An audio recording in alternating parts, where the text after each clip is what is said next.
അങ്ങനെ നടക്കാം. ജീപ്പിലേക്ക് വലിച്ച് കേട്ടടോ. കേട്ടടോ.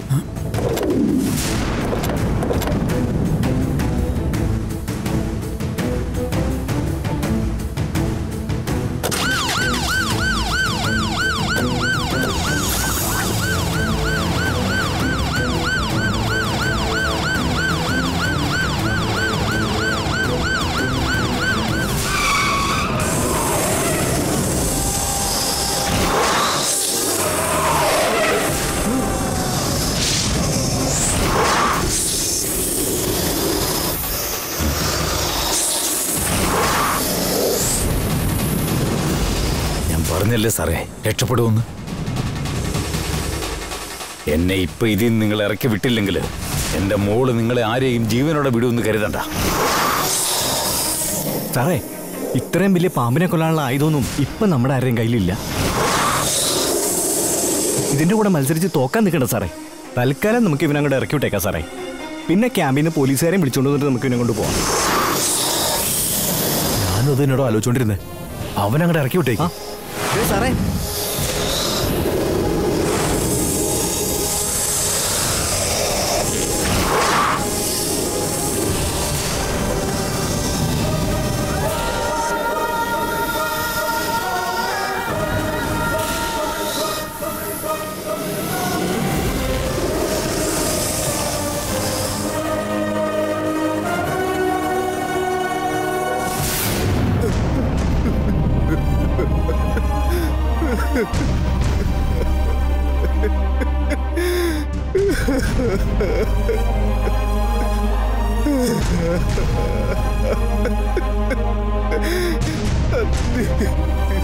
എന്നോട് ക്ഷമിക്ക് സന്ധ്യ. ഞാൻ കാരണമല്ല ഇതിപ്പോ ഇങ്ങനെ ഉണ്ടായേ. എന്റെ കുടുംബത്തിൽ പ്രശ്നം ഉണ്ടാക്കുന്ന നന്ദിനിയാണ് ഞാൻ ഇല്ലാതാക്കാൻ ശ്രമിച്ചത്.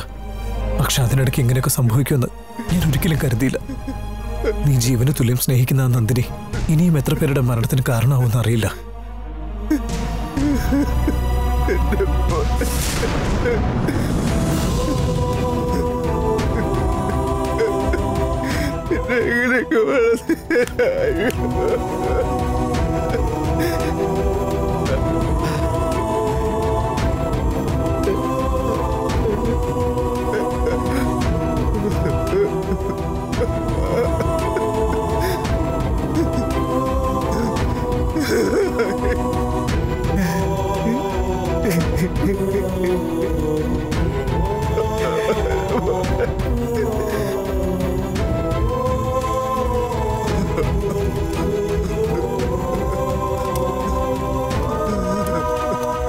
കണ്ടില്ലേ മോള് നന്ദിനി, എന്റെ മോളുടെ അന്ത്യകർമ്മങ്ങൾ ചെയ്യാൻ പോലും കഴിയാത്തൊരു പാപിയായി പോയല്ലോ ഞാൻ. അയ്യോ കരയല്ലേ, നിങ്ങൾ വിഷമിക്കരുത്. ഇപ്പൊ നിങ്ങൾ തന്നെയാണ് ഗായത്രിയുടെ അന്തിമ ചടങ്ങുകൾ ചെയ്യാൻ പോകുന്നത്. ഇപ്പൊ കണ്ടോളൂ.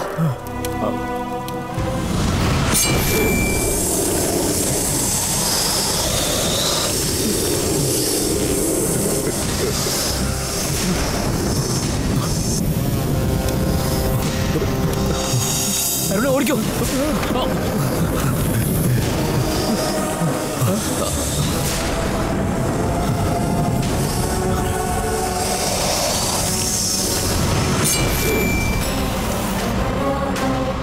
അയ്യോ,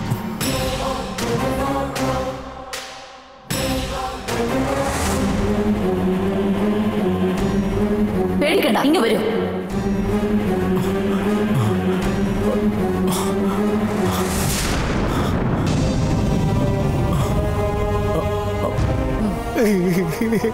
ഗായത്രി,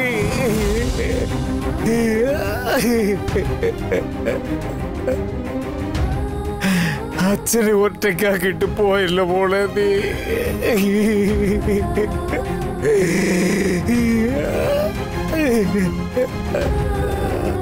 മോളെ ഗായത്രി, ഗായത്രി എന്നെ ഒന്ന് നോക്കാൻ പറയും മോളെ.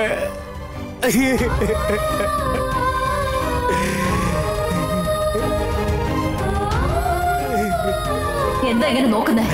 സന്ധ്യയെ വളർത്തി വലുതാക്കിയത് നിങ്ങളായിരിക്കാം. എന്നാൽ ഇദ്ദേഹമാണ് സന്ധ്യയുടെ യഥാർത്ഥ അച്ഛൻ.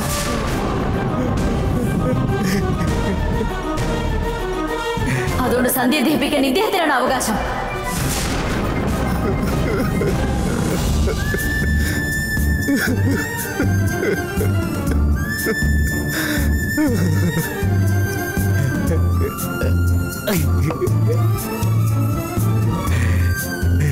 മടിക്കണ്ട, സന്ധ്യക്ക് സന്തോഷമേ ഉണ്ടാകൂ.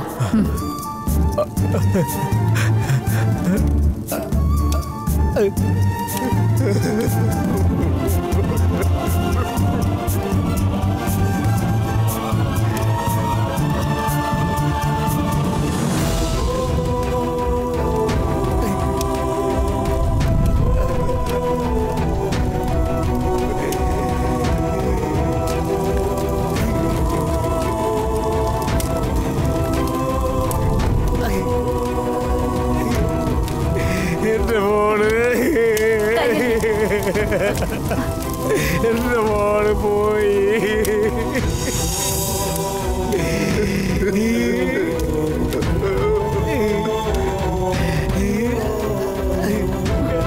സംഭവിക്കാനുള്ളതൊക്കെ സംഭവിച്ചു.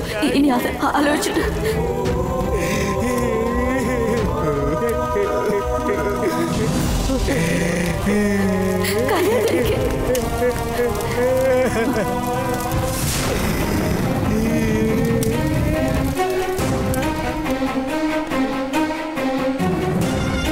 അരുൺ നിൽക്ക്.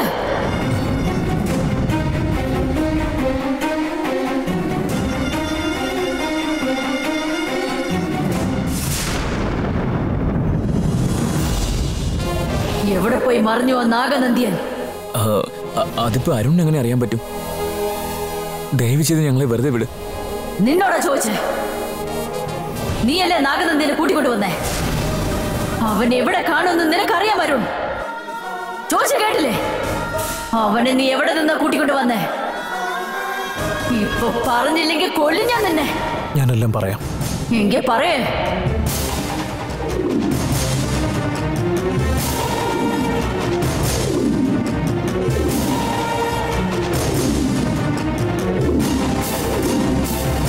അദ്ദേഹം അവിടെ കാണും.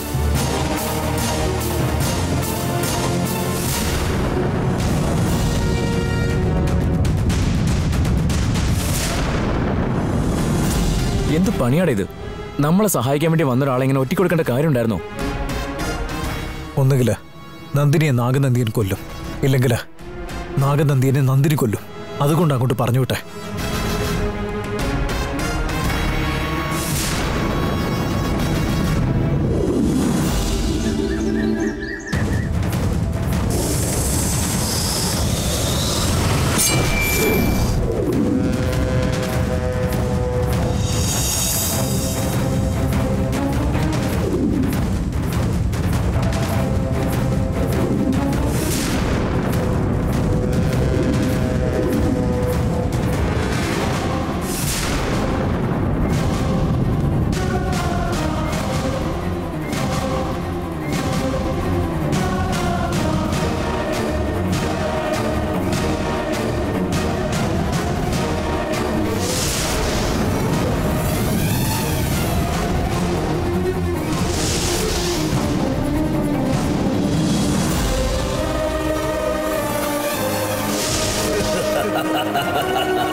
വാ നന്ദിനി, വാ വാ വാ.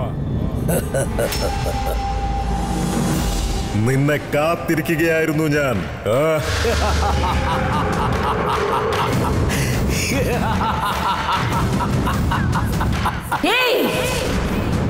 നാഗനന്ദിയ, എവിടെയാ നീ?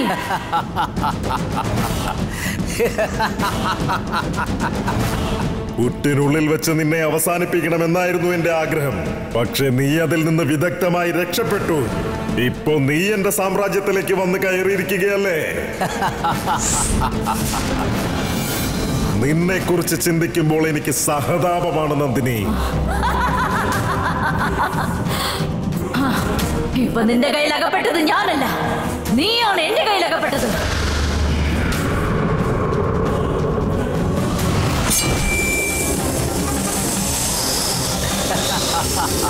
ഇങ്ങനെ മറിഞ്ഞിരുന്ന് ചിരിക്കാനേ നിന്നെ കൊണ്ടാകും. ധൈര്യം ഉണ്ടെങ്കിൽ മുന്നിലേക്ക് വാ.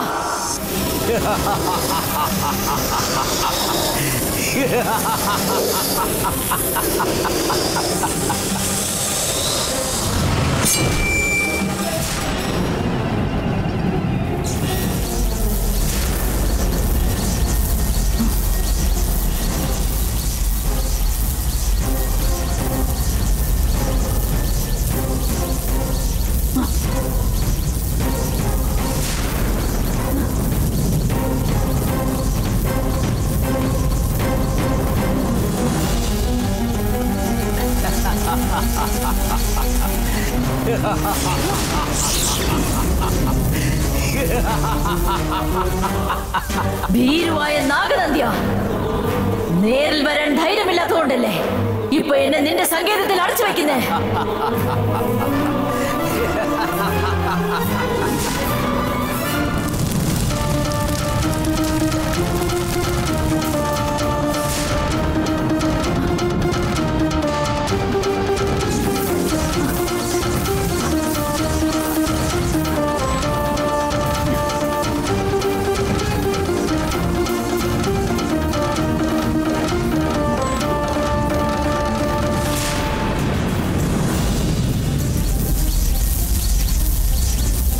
സ്വാമി, ആ മായശക്തി ഞാൻ കണ്ടുപിടിക്കുന്നത് വരേക്കും എന്റെ കൂടെ സഹായത്തിനുണ്ടാകുമെന്ന് അങ്ങ് പറഞ്ഞിരുന്നു. ഇപ്പൊ ആ മായശക്തിയെ പറ്റി മനസ്സിലാക്കാമെന്ന് കരുതിയ ഈ നാഗനന്ദിയൻ വസിക്കുന്ന ഗുഹയിലേക്ക് വന്നത്. എന്നാൽ ആ നാഗനന്ദിയൻ എന്നെ ഇപ്പോ ഈ ഗുഹയ്ക്കുള്ളിൽ അടച്ചിട്ട് പോയി.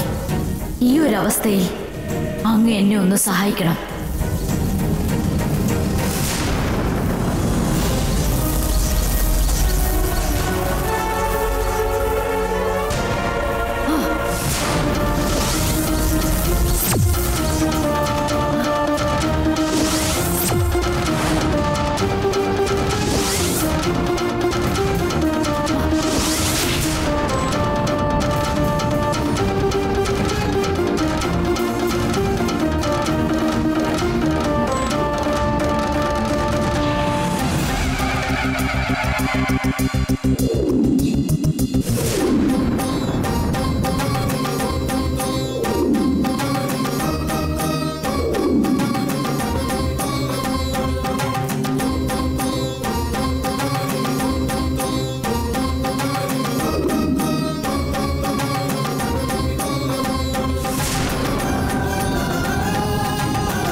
അമ്മ പൂജ നടത്തിക്കൊണ്ടിരിക്കുകയാണല്ലോ. അവസാനിച്ച ഉടനെ ഞാൻ വന്ന് പറയാം.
യുഗാന്തരങ്ങളോളം നിലനിൽക്കേണ്ട ധർമ്മമാണ് എരിഞ്ഞ് വെണ്ണീറായിരിക്കുന്നത്. അത് സംരക്ഷിക്കാൻ യോഗ്യതയില്ലാത്ത നിങ്ങൾക്കൊക്കെ ധ്യാനം എന്നതൊരു മറയല്ലേ? ഇപ്പോഴത്തെ ഈ അവസ്ഥയിൽ നിങ്ങൾ മുന്നിട്ടിറങ്ങി പരിഹരിക്കേണ്ട എത്രയോ കാര്യങ്ങളുണ്ട്. അതെല്ലാം അവഗണിച്ച് ഇങ്ങനെ ധ്യാനത്തിൽ മുഴുകിയിരുന്നാലൊന്നും കറുപ്പൻ നിങ്ങളുടെ പ്രാർത്ഥന സ്വീകരിക്കില്ല. കറുപ്പൻ സ്വീകരിക്കുന്നത് കൊണ്ട് തന്നെയാ ഇത്രയും നാൾ നടത്താതിരുന്ന പൂജ ഞാൻ നടത്തുന്നത്. ധർമ്മത്തിനെതിരെ എന്ത് പരീക്ഷണമുണ്ടായാലും ധർമ്മം വിജയിക്കുവാൻ വേണ്ടിയാ ഞാൻ പ്രാർത്ഥന ചെയ്യുന്നത്. നിങ്ങൾ ഇങ്ങനെ പ്രാർത്ഥിച്ചതുകൊണ്ട് എന്ത് മാറ്റമുണ്ടായി? മറിഞ്ഞിരുന്ന അക്രമങ്ങൾ നടത്തുന്ന ആ മായശക്തി ആരാണെന്ന് നിങ്ങൾക്ക് കണ്ടുപിടിക്കാൻ സാധിച്ചോ? കാട്ടമ്മയുടെ സന്നിധിയിൽ നിന്ന് കാലചക്രം കവർന്നപ്പോൾ തന്നെ ആ മായശക്തി ദുഷ്ടശക്തിയാണെന്ന് കണ്ടെത്തിയതല്ലേ? ദൈവശക്തിക്കെതിരായി ദുഷ്ടശക്തി ഇത്രയൊക്കെ നടമാടിയിട്ടും നിങ്ങൾ ഇങ്ങനെ ധ്യാനിച്ച സമയങ്ങളെയല്ലേ? ഇതാണോ കറുപ്പനോടുള്ള നിങ്ങളുടെ ആത്മാർത്ഥത? കാട്ടമ്മയുടെ സന്നിധിയിൽ നിന്ന് കാലചക്രം കവർന്നപ്പോൾ തന്നെ ആ മായശക്തി ദുഷ്ടശക്തിയാണെന്ന് കണ്ടെത്തിയതല്ലേ? ദൈവശക്തിക്കെതിരായി ദുഷ്ടശക്തി ഇത്രയൊക്കെ നടമാടിയിട്ടും നിങ്ങൾ ഇങ്ങനെ ധ്യാനിച്ച സമയങ്ങളെയല്ലേ? ഇതാണോ കറുപ്പനോടുള്ള നിങ്ങളുടെ ആത്മാർത്ഥത?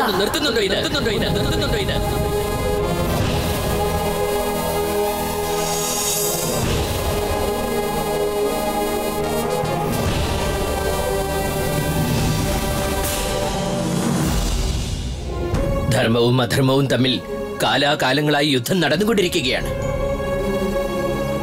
ധർമ്മത്തിനു വേണ്ടി പ്രയത്നിക്കുന്നവർക്ക് ഒടുവിൽ വിജയം തന്നെയാണ് ഉണ്ടാവുക എന്ന് മനസ്സിലാക്കുക. നീ കുറച്ചുകൂടി കാത്തിരിക്കണം. ഇനിയും എത്ര നാളിങ്ങനെ കാത്തിരിക്കണമെന്ന് പറയുന്നേ? ഇന്നേക്ക് 3-ാം നാൾ പൗർണമിയാണ്.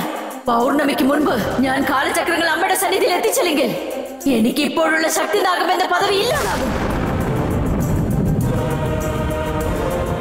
എന്നാ ഇതുവരെ രാജശേഖരന്റെ കയ്യിലുള്ള കാലചക്രം കണ്ടെത്താനായില്ല. എനിക്ക് മായശക്തിയുടെ കയ്യിലുള്ളതും തിരിച്ചെടുക്കാനായിട്ടില്ല. രാജശേഖരന്റെ കയ്യിലുള്ള ആ കാലചക്രം അയാളുടെ വീട്ടിൽ തന്നെ എവിടെയെങ്കിലും കാണുമെന്ന് എനിക്ക് ഉറപ്പാണ്. എന്നാൽ മായശക്തിയുടെ കയ്യിലുള്ള കാലചക്രങ്ങൾ എടുക്കാൻ ആ ശക്തി ആരാണെന്ന് മനസ്സിലാക്കിയല്ലേ പറ്റൂ. നിങ്ങൾ കറുപ്പൻ സ്വാമിയിൽ അർപ്പിച്ച വിശ്വാസം സത്യമാണെങ്കിൽ കറുപ്പനായി ഒഴിഞ്ഞു വെച്ചതാണ് ഈ ജീവിതമെങ്കിൽ കറുപ്പന്റെ വാക്കുകളാണ് നിങ്ങളുടേതെന്ന് പറയാറില്ലേ? ആ കറുപ്പന്റെ ശക്തി സത്യമെങ്കിൽ മായശക്തി ആരെന്ന് പറയും. കറുപ്പൻ കറുപ്പൻ എന്തിനാ കറുപ്പനെ ഇതിലേക്ക് വലിച്ചഴിക്കുന്നത്? ഇതെല്ലാം നിന്റെ നാഗവംശത്തിന്റെ പ്രശ്നമാണ്. നാഗവംശത്തിന്റെ പ്രശ്നമായാൽ ഒരിക്കലും സഹായിക്കാൻ പാടില്ലെന്നാ? നാഗവംശത്തിനും നിങ്ങൾക്കും തമ്മിൽ ബന്ധമില്ലെന്ന് കരുതി ഒഴിഞ്ഞു മാറാണല്ലേ? ആര് പറഞ്ഞു ബന്ധമില്ലെന്ന്? എനിക്കും നാഗവംശത്തിനും തമ്മിൽ ബന്ധമുണ്ട്. എന്നാൽ അതെല്ലാം നിന്നെ ബോധിപ്പിക്കേണ്ട ആവശ്യം എനിക്കില്ല.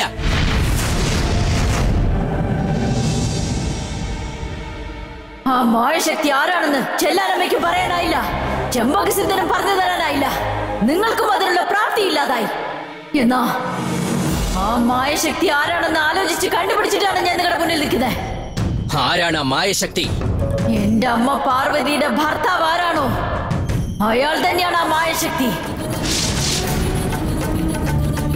ഞാനും ഗംഗയും ആരുടെ പിതൃത്വത്തിൽ ജനിച്ചു വീണുവോ അയാൾ തന്നെയാണ് ആ മായശക്തി. ഞങ്ങളുടെ അച്ഛൻ ആരാണെന്ന് അറിയാനുള്ള ആകാംക്ഷ ഞങ്ങൾക്കൊരിക്കലും ഉണ്ടായിട്ടില്ല. അച്ഛൻ ആരാണെന്ന് ഞാൻ ചോദിച്ചിട്ടുമില്ല, എന്റെ അമ്മ അത് പറഞ്ഞിട്ടുമില്ല. അച്ഛനെ പറ്റി ഇന്ന് വരെ പറയാത്തത് കൊണ്ട് തന്നെ അയാൾ ഒരു നല്ലവനല്ലെന്ന് എനിക്ക് ബോധ്യമുണ്ട്. ആകാംക്ഷ ഞങ്ങൾക്കൊരിക്കലും ഉണ്ടായിട്ടില്ല. അച്ഛൻ ആരാണെന്ന് ഞാൻ ചോദിച്ചിട്ടുമില്ല, എന്റെ അമ്മ അത് പറഞ്ഞിട്ടുമില്ല. അച്ഛനെ പറ്റി ഇന്ന് വരെ പറയാത്തത് കൊണ്ട് തന്നെ അയാൾ ഒരു നല്ലവനല്ലെന്ന് എനിക്ക് ബോധ്യമുണ്ട്. നാഗങ്ങൾ കൊണ്ടുപോയി വെച്ച ആ ദൈവവംശത്തെ മറ്റൊരു നാഗത്തിനെ എടുക്കാൻ സാധിക്കൂ? ഞാൻ കൊണ്ടുചെന്ന് വെച്ച ആ കാലചക്രം എടുക്കാനുള്ള ശക്തി നാഗവംശത്തിൽ ജനിച്ച ഒരാൾക്ക് മാത്രമേ ഉണ്ടാകൂ.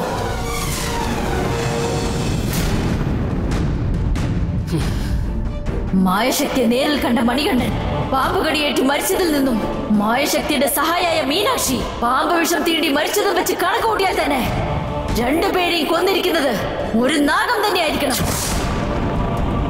നാഗവംശത്തിന്റെ പൂർണ്ണതയിൽ എത്തി നിൽക്കുന്നത് ശിവനാഗം എന്ന പദവി അലങ്കരിക്കുന്ന എന്റെ അമ്മ പാർവതിയും ശക്തിനാഗമായി വാഴുന്ന ഞാനും മാത്രമാ. ഞങ്ങളോട് മത്സരിക്കാൻ ഇറങ്ങിയെങ്കിൽ ആ ശക്തി നാഗശക്തി തന്നെ ആയിരിക്കും. അങ്ങനെയെങ്കിൽ ആ നാഗശക്തി എന്റെ അമ്മയുടെ ഭർത്തൃസ്ഥാനത്തിരുന്ന ആളാകാനേ സാധ്യതയുള്ളൂ. ആ വഴിക്ക് ചിന്തിച്ചു നോക്കുമ്പോ നാഗശക്തികളെ തോൽപ്പിക്കാൻ ശ്രമിക്കുന്ന ആ ദ്രോഹി എന്റെ അച്ഛൻ തന്നെയാ.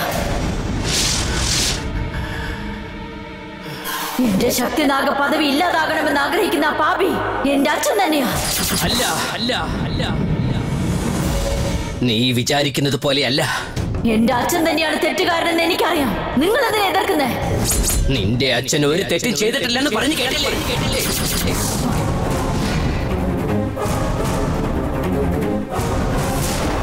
അതൊക്കെ നിങ്ങൾക്ക് എങ്ങനെ അറിയാം? എനിക്കേ അറിയൂ. അറിയാവുന്ന സത്യം എന്താണെങ്കിലും പറയേ. കേട്ടോളൂ, ഞാൻ തന്നെയാണ് നിന്റെ അച്ഛൻ.